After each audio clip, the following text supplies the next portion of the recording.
रहीम अस्सलाम वालेकुम। हरूफ तहज्जी पार्ट 2 के साथ आज हम हाजिर हैं। एन कैन तक हमने कर लिया था। आज कहाँ से करना है? फ़े। गोल डलना है और बे की तरह ये इसकी जो है वो शक्ल बनती है फ़े के बाद क्या आता है? मोटा काफ। ये गोल बनाया और नीचे इसका गोल सा मोटा पेट काफ। इसके बाद क्या आता है? कश वाला काफ। इसके साथ कश इसके साथ टच होता है और ये गाफ यहाँ से थोड़ा सा लंबा होता है, दो इसके कश आए गाफ। इसके बाद लाम। तो इस वाली वीडियो में हम सिर्फ हरूफ तहज्जी कर रहे हैं और हरूफ तहज्जी को कंप्लीट करेंगे। और जो नेक्स्ट इसकी सीरीज़ होगी, पार्ट इसका अलग होगा, उसमें मैं आदि शक्लें और मुसव्वतों की जो है वो कॉन्सेप्ट दूंगी। इसमें अभी हम फ़े को कैसे लिखेंगे, जो रोमन उर्दू जानते हैं उनके लिए फ़े बन गया ये। और ये क्या है? काफ मोटा है, क्यू से स्टार्ट होगा काफ। अब ये जो है कश वाला काफ हल्का होता है, इसमें एक डंडा होता है काफ, इसकी आवाज़ भी हल्की होती है। और नेक्स्ट देखें आप, गाफ में इसकी कैसी आवाज़ निकलेगी? गाफ। ये क्या है? ये लाम है, इसकी जो है वो पूरी शक्ल है लाम। इसको कैसे करके हम प्रोनाउंस करेंगे? लाम। और हमने जब इसको तोड़ के वर्ड पढ़ना है तो ये फ़े की क्या आवाज़ आएगी? फ़। काफ की का, काफ का, गाफ ग। और लाम की क्या हो जाएगी? ल। इसके आगे किसकी आवाज़ आ रही है? मीम की। जो सबसे आसान फॉर्मेशन में मीम की बता रही हूँ वो देखें, यूँ बस हल्की सी लाइन बच्चे से लगवाएं और इसे कहें यहाँ से इसका उभार ले आए, मीम। ये वैसे मैंने इसकी आधी शक्ल डाल दी है, ऐसे लाइन है और यहाँ उभार से इसको नीचे लेकर आ जाएं तो ये क्या बन जाएगा? मीम। ये जो हम इस तरह करके गोल गोल लिखवाते हैं और आगे ये वाला तरीका छोड़ दें। जितनी जल्दी आप बच्चे को फॉर्मेशन सही सिखाएंगे इतना जल्दी वो खुद सीखेगा। बस सीधी लाइन डालिए ऐसे और यहाँ से बीच के उभार में से नीचे ले आए, मीम।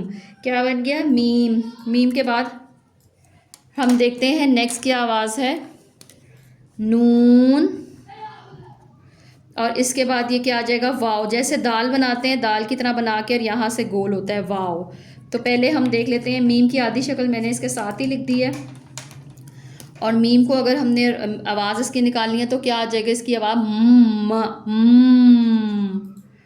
ये क्या बन गया? मीम। आगे नून। नून की आवाज़ क्या होती है? न। न ऊन नून। और वाओ, क्योंकि शरारती हर्फ है, वाओ वाओ। ये शरारती हरूफ है, इसकी आवाज़ व होती है, ओ की आवाज़ इसकी आती है और इसकी कोई आदि शक्ल नहीं होती। नून वाओ के आगे हरूफ तहज्जी में क्या आता है? हमज़ा। हमज़ा की अपनी कोई पहचान नहीं है, मोस्टली ये मुसव्वतों के ऊपर आता है और ये अपनी इसकी आवाज़ भी आ वाली होती है। तो हमज़ा जो है वो, इससे कोई वर्ड शुरू नहीं होता उर्दू में, ये मुसव्वतों के ऊपर आता है। हमज़ा के बाद क्या आ जाएगा? छोटी ये। छोटी ये और लास्ट में हरूफ तहज्जी किस पे ख़त्म हो जाती है? बड़ी ये के ऊपर। तो हमज़ा को हम कैसे लिखेंगे? यहाँ पे हम हमज़ा लिख देते हैं,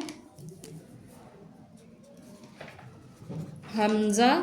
और छोटी ए की क्या आवाज़ होती है? ई। जब भी किसी वर्ड में ई की आवाज़ आए तो आप समझ लें यहाँ पे क्या इस्तेमाल हुआ है? यहाँ पे छोटी ए इस्तेमाल हुआ है।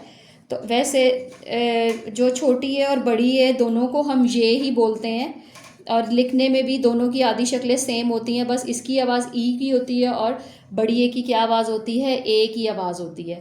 तो ये जो है आज हमने क्या किया, हरूफ तहज्जी को कंप्लीट किया है। ये पार्ट 2 था। पार्ट 1 में मैंने अलिफ से लेके एन कैन तक सारी हरूफ तहज्जी जो है वो कवर की है।